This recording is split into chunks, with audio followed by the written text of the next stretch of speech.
Near Atkins, Arkansas, John Mouse and his family own approximately 1,000 acres of river bottom land where they grow row crops in the Point Remove, Lake Conway watershed in Pope County.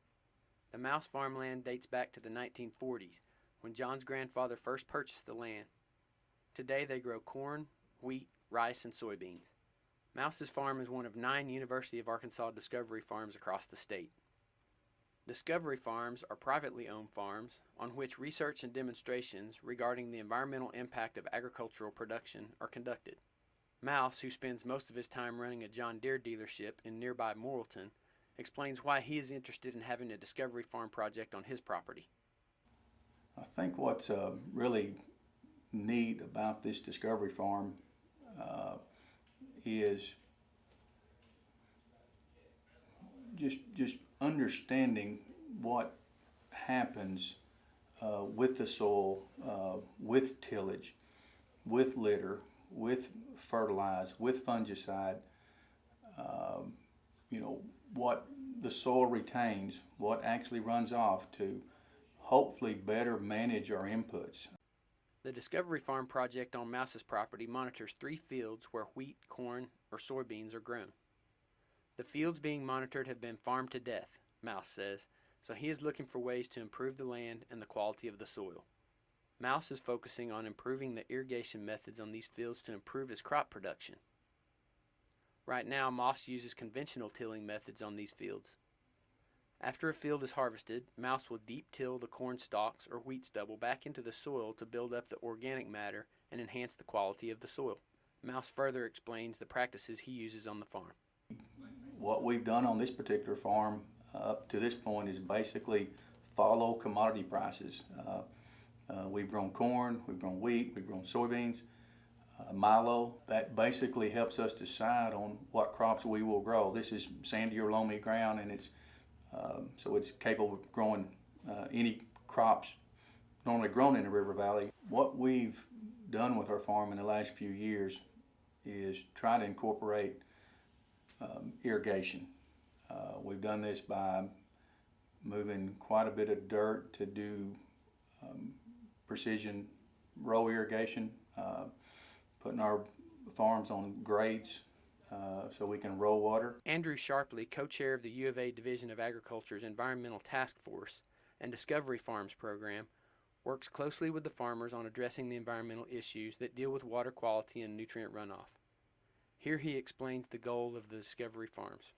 But there wasn't a lot of information available on the losses from different farms and the different practices, and so we got involved in a program called Discovery Farms to help work with farmers and to look at the losses of what was actually happening on their farms, and then if there was an issue, implement some conservation measures that would hopefully reduce those losses, and then document that. So that was just something that's been lacking with farmers and what they have been doing. It's just difficult to document it, and since you can't do it, it's been held as a little bit of an issue within the farming community. So that was the main reason for doing Discovery Farms. And the other big effort for this was the fact that we know that farmers talk to other farmers, and although Extension and Research, the university has a lot of networking going on, the best way to get a message out is from one farmer to another.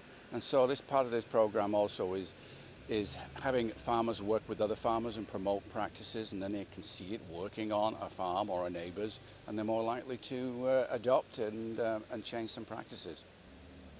We're looking at the impacts of using a cover crop on his pastures, where we have 3 pastures that all kind of converge into one area where we can take samples from each of the fields. Another thing that he's also looking at through support from the conservation districts and irrigation district is looking at irrigation, pumping water from a bayou to his fields and looking at the benefits of irrigated crops as opposed to just dry land. And so there we're looking at the benefits of having a cover crop on reducing nutrient and sediment runoff. One environmental concern associated with row crop farms is the possibility of nutrients from fertilizer running off the farm after rainfall. This runoff of excess nutrients, such as nitrogen and phosphorus, exits the mouse farm and possibly increases the growth of algae and weeds in ponds, streams, and lakes near the farm's boundaries. Mouse, along with Discovery Farm researchers, hopes to identify the best practices for his farm to improve productivity while protecting against excess nutrient runoff. Research on Mouse's farm will monitor runoff from 3 fields that have management ranging from cover crop, no cover crop, conservation tillage, and conventional tillage under a rotation of corn and soybean. In order to test the runoff water that leaves the fields, the University of Arkansas Division of Agriculture has 3 sample collection sites stationed strategically at the edge of the fields where the water runs into a recovery ditch. The monitored fields slope toward the ditch, which catches the runoff before it leaves the property. Lawrence Berry, a Discovery Farm field technician with the U of A, is responsible for processing the water samples collected. After a rain, Berry or other personnel will travel to the farm to collect samples from each station. After collecting the samples, Berry takes them to the water quality lab at the U of A campus, where he measures the amounts of phosphorus, nitrogen, and total suspended solids. With the collection of sound baseline data underway, Mouse and others are eagerly waiting to hear the results. Mouse says he hopes to be able to incorporate precision leveling after the collection of data so that he and his farm workers can irrigate by letting the water gravitate across the field while preventing nutrient-rich runoff from leaving his farm. For more information about Arkansas Discovery Farms, visit discoveryfarms.uark.edu.